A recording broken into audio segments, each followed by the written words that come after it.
In his tuxedo. Well, he's an ex-cop. He was an ex-cop. In his tuxedo. Yeah. So this is funny stuff. Yeah. Now, and then as time goes on, now whenever I'm asked that question, it's real. I love it.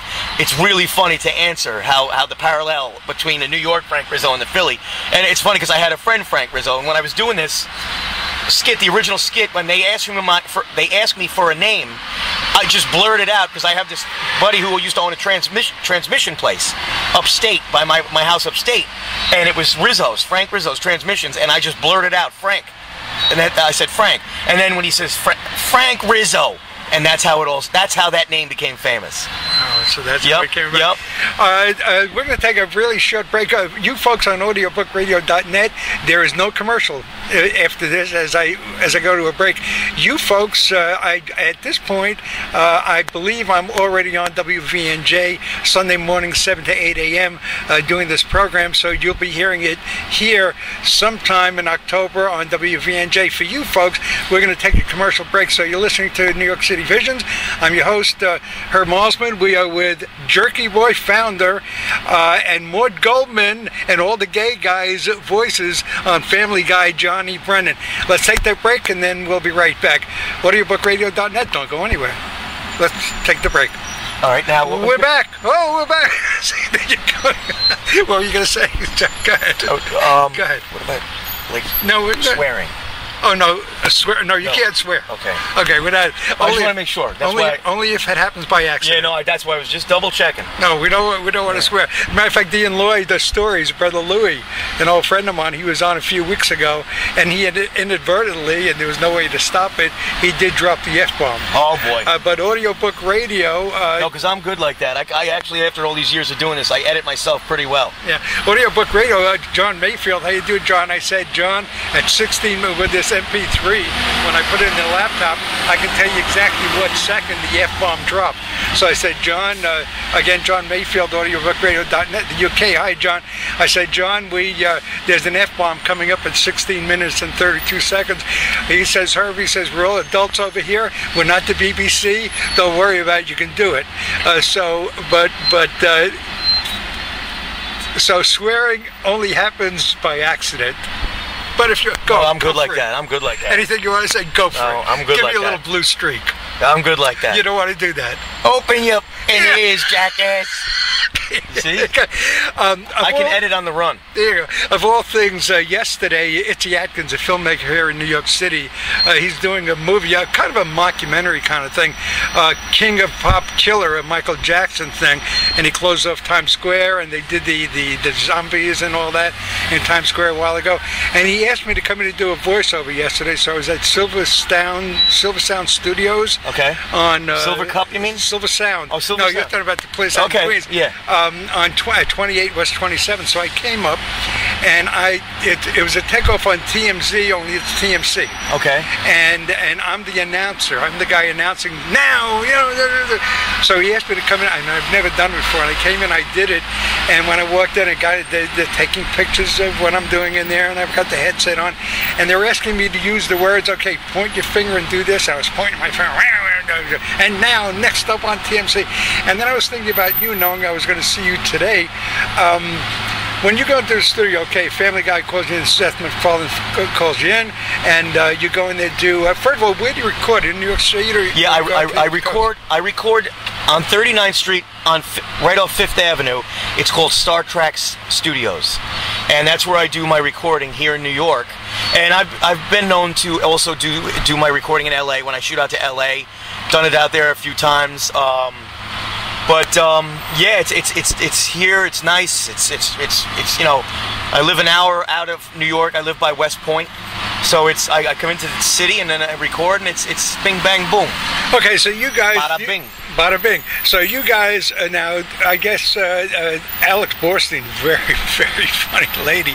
So the group is basically here. Do you work ensemble, or are you doing your stuff separately?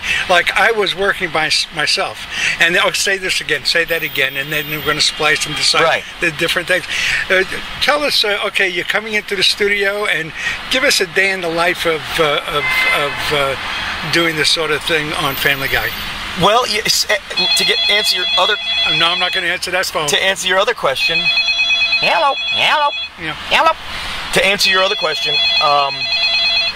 is that going to keep ringing? No, well, that's really scary. What's going on there?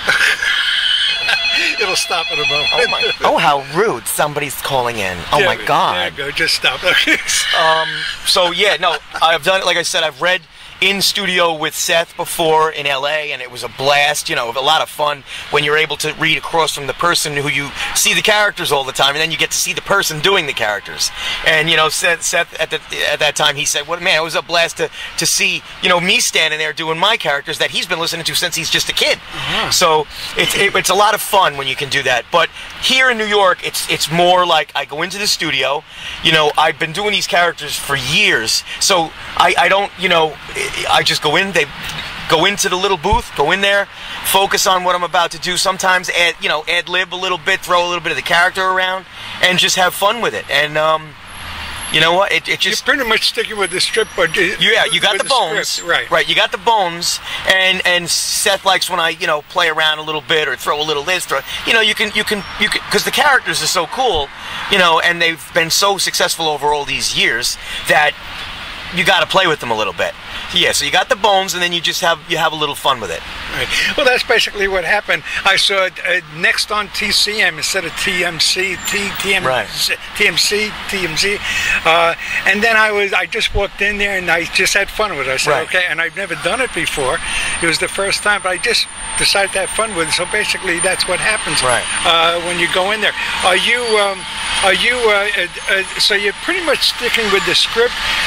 And when first of all, my daughter Kimberly turned me on to the program. I was not much watching cartoons and Family Guy. I could tell right away that the Brian is the brains of the family, and Stewie, whether anybody, I don't know. I think Brian understands it, but I don't know who else understands him. And I understand Stewie is really Seth MacFarlane. It's kind of him as a child, and his relationship with his mom. I don't get that at all. Stewie's always looking to do Mom and Lois. If this show weren't a cartoon, it would never, a lot of it would never make air, I don't think. Right. They're really pushing the envelope in family prime time. Yeah. Are they not? I mean, there are things that you should not be able to get away with on TV. Well, they have gotten extremely lax these days when it comes to what sort of content you're going to find in prime time. And they've really opened it up. Because, just to give you a good example, back in I say like 97, 98, I was doing a big campaign for Budweiser, Anheuser-Busch. And we did spots, Frank Rizzo spots, Sal Rosenberg spots, big old badass Bob the cattle rustler, my other character, and we did some Jack Torse gay spots. The gay spots were phenomenal. They were tested in the gay community, who absolutely loved the spots. They thought they were fantastic. But at the end of the day, and this is not long ago, they just wouldn't go with the gay spots. Now today, if you look at the TV today, everything is gay. Everything, every show contains gay this, gay that. The people are gay. It's like it's all over the place now. But when I was doing gay stuff from the mid-70s, 80s, 90s, it was very funny because it was still taboo to have that out there. And USA Today did an article years ago that I was offensive to gays, pretty much across the board. I was offensive to everybody, and until they looked. I like I said to the editor or whatever at the time. I said, it's all self-deprecating humor. What are you talking about? And then, funny enough, they focus group some of my stuff in the early '90s in Limelight when it was a gay club, and once again, the gay community absolutely thought the stuff was hysterical because it's Jack Torse, the gay character, making fun of himself. He's not making fun of gays, and he's openly a proud gay that's not going to take any shit from anyone. And Jack Torse will kick your ass in a pair of seconds, beat the shit out of you, and that's why Jack Torse was such an amazing character. But like I said, now again pushing the envelope, like we were talking about, everything now, even on the Disney Channel, they've got the kids. Some of the kids are gay, or you can clearly see they're going down the road where they're putting gay here, gay there, gay there. So now, yeah, prime time is way opened up. Right.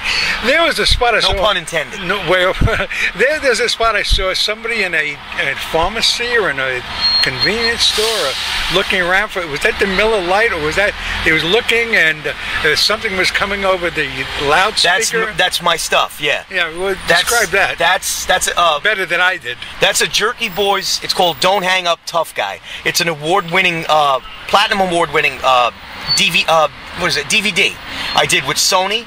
It was done with Sony Pictures and MTV. And what it was all hidden. This is before any of the stuff you see today. All these guys doing hidden. The only thing, like I said, that was before us doing hidden camera stuff was Candid Camera, Alan Funt, who was a genius. But you have the edge. You have an edge. Alan Funt, occasionally he'd have an edge. Oh, Alan, I loved it. He was. But you couldn't have that kind of edge. I remember being a kid watching his. He was amazing.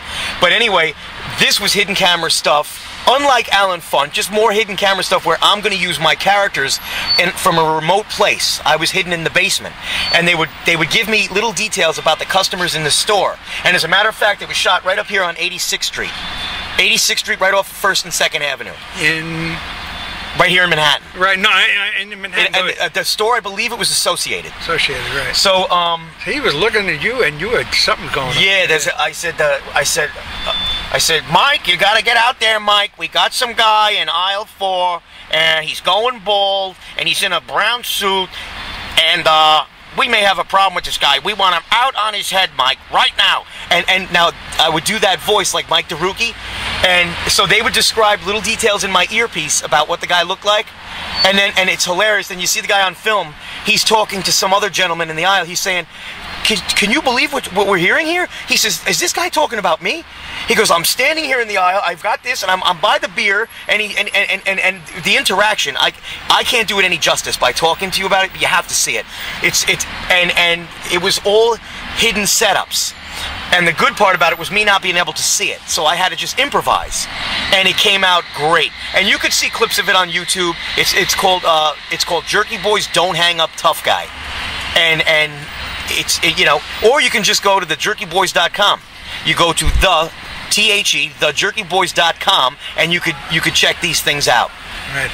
Now, the gentleman with the bald head and the brown suit, he had no idea when it was happening. But of course, you wind up getting a release for that, and Absolutely. The store was surrounded by MTV workers and all people from Sony MTV. That as soon as a person that I messed with left the store, they were instantly tracked down and stopped outside and explained to what was happening inside the store. And I'd say 99% of them signed the release that they wanted to be in the video. Right. Yeah. Have you been with, going back to Family Guy, have you been with them from the beginning? Where is the end of this thing? You see it happening out there anyway? This thing, you're only doing, how many episodes do you do a year? You know, I'm in a lot of episodes. You're in a lot of I never took count, but let's put it this way. I've been with Family Guy since day one, since the very, very beginning. You know, before they took it off the air for the first time and it disappeared. And I used to go around the country doing my stuff, the Jerky Boys, you know, promoting my CDs and whatnot. And people would ask me, Johnny, we know you're on Family Guy. Why the heck did they take that off the air? And I would say, you know what? I don't have a clue. I don't know why they did it, but let's just... And I used to go around keeping up the pressure on the different radio stations around the country and tell people, call in and tell them you want it back on the air. And sure enough, Family Guy came back on the air, and the rest is history. And, you know, people don't realize this. It's the first cartoon in almost 50 years to be nominated for an Emmy. Right. In almost 50 years. And the only cartoon that did that the year I was born was... The Flintstones.